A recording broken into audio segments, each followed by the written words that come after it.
national educator.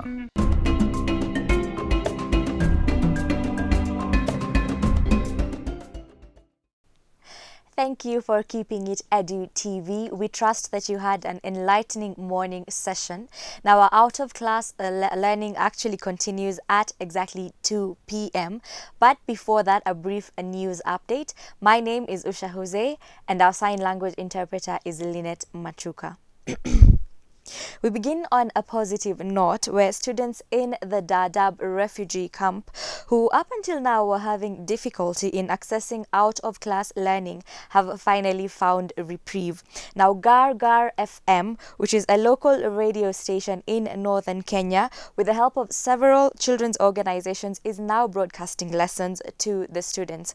Now because most children at camp are late starters, the education offered is non-formal and will act as a segue for the students to catch up with their peers. Now, other measures being taken also include making families aware of the lessons being offered by the KICD. Now, elsewhere, to rather unfortunate news, heavy rains in Molo, that's in Nakuru County, have destroyed property worth millions in two schools. Mianzini Primary and Mianzini Secondary Schools lost books of unknown value, while the administration block and the bookstore had their roofs blown away. Now, the school's administration, while dismayed, is thankful that no student was in school at the time. And that does it for our news updates. Now moving on to your afternoon schedule. Classes begin at 2 p.m. So from 2 p.m. to 2:30 p.m. we begin with our class 6 learners, and today's subject is Kiswahili. We will be talking about sarufi. From 2:30 to 3 p.m. we have our class 7 students who will be tackling social studies, and the topic of the day is multi-purpose river projects, so do make sure to make time for that. Moving on, at 3:05 all the way to 3:35 p.m. we have our candidates, that is the Form 4 students who will be learning English, and today we are on position and a typical ending of adverbs. Remember, this is a crucial time for the Form 4 students, so it cannot be overstated that you should make time for this. At 3:35 p.m. all the way to 4:05 p.m. we have our Form 2 students handling maths, and today we are on trigonometry. Remember, we had already started on this topic and we are building as we go along, so very crucial that you do not miss a single lesson. From 4:10 p.m. all the way to 4:40 p.m. we have our Form 3 students handling physics, and today we are on reflection of light, the effects and application of total internal reflection. Quite a complex one, so do make sure that you are tuned in for that.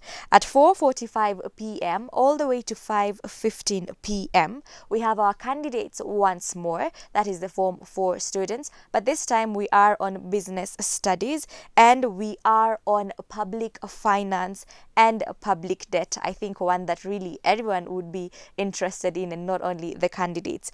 At 5:20 to 5:50 p.m. we have our Form 2 students taking geography, and today we are on photography work, studying physical features, after which we will move on to the Form 4 students doing biology. That's at 5:55 p.m. to 6:25 p.m.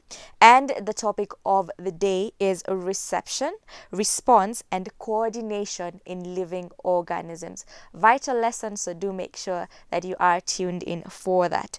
From 6:30 p.m. to 7 p.m. we have our Form 1 students handling Kiswahili, and today we are on Isimu Jamii, more specifically Kaida za Lugha. Moving on, at 7:05 p.m. to 7:35 p.m. we will have story time before closing at 7:40 to 8:10 p.m. with our set book. We are on Kiswahili today, and we are on Tumbo Lisilo Shiba, Nzikeni Papa Hapa. Now remember, this applies to all students in secondary and is not specifically for any specific form, so hoping to see you there. Moving on to our parental empowerment of the day, we have been having series about positive discipline. Now today we are talking about the type of child that doesn't listen. How then do you correct behavior in them? Now the first thing that I think a lot of parents tend to associate someone not listening with is a lack of respect. So basically, listening, as far as parents are concerned, is a measure of respect. But you do need to understand as a parent that sometimes when your child doesn't listen to what you're saying, it's not out of disrespect, but rather they are still going through their own development. And this act of making their own decisions, of feeling like they can do something different from what you asked them, it's just an aspect of social development. So first and foremost, it's very important that you approach it with that in mind.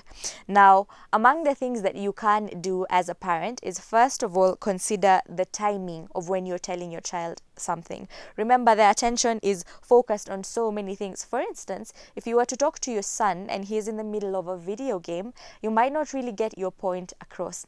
And what happens in such cases is that a parent tends to actually come and stop the video game and start talking to their child, or talk to them as the video game is going on. Now, this will not have the results that you want. Now, it is advised that you do call to attention the fact that you need to talk to your child at that point. But you could tell them, I need to talk to you perhaps in 10 minutes or 20 minutes. When you're done with your game, would you look for me so that we can talk? So the child feels a little bit in power and also don't feel like they're being disrupted. And at the same time, they will be able to give you their full attention. Now, also, you can ask them to repeat what you said. Now, remember, we're not trying to do this in a dictatorial kind of way. So do not just ask your child, repeat what I've said. You weren't even listening. What we are saying is, after having the discussion with your child, perhaps prompt them. Ask them, so what have we decided we're going to do from now on? Or so what time have we said you'll have to stop playing video games? So this prompts them to have to repeat what you said, which enables them as well also internalize it. Moving on to the next one, you do have to reward good listening behavior. Remember, we are talking on curbing the bad listening behavior, but every once in a while your child will actually listen, and it's very important then that when they do, you actually show appreciation, show them that you notice, so that they do realize that something good comes out of them listening. Also, it's very important that you learn to pick your battles. As a parent, there are so many things that we wish our child would do differently, but some of them are just not that important. And if your child feels that you're constantly criticizing them, that nothing they do could ever be good enough, then they wouldn't even make an effort. So for some of the smaller decisions, some of the things that you don't agree on, as long as they're not detrimental to the development of the child, you might as well let it go. For instance, if your child wants to play video games before being done with their homework, that's very important, and you can't just let it be. So that is one of the things where you will need to set your boundaries and let them know, no, this is not going to happen. However, if your child, after being done with their plate, doesn't wash it immediately, you can give it 1 hour. Perhaps they'll remember on their own. Don't stand by their neck and just try to force them to do it immediately. So it is a matter of balance. And finally, you do have to respect their need to communicate. Remember, a lot of times as the parents, we feel like the instructors, like the ones who know what's happening. But every once in a while, if you just sat down and let your child give you their point of view and just listened without correcting, without trying to show them that you have a different perspective, that might actually get them to understand how beautiful it is to have someone listen to you, to have someone respect your opinion. And remember, in all of these sessions, we keep saying the best way to teach your child anything is by example. So if you want them to listen, you do have to start by listening to yourself when it comes to them. And with that, we have come to the end of our parental empowerment for today. So for now, to the students in upper primary and those in secondary, enjoy your afternoon classes. And remember, if you are a parent and your child is in the earlier classes, you can also just give them your own assignment and supervise them, as we await tomorrow, where their classes will begin at 8 a.m. For now, it's back to class. Enjoy your lessons.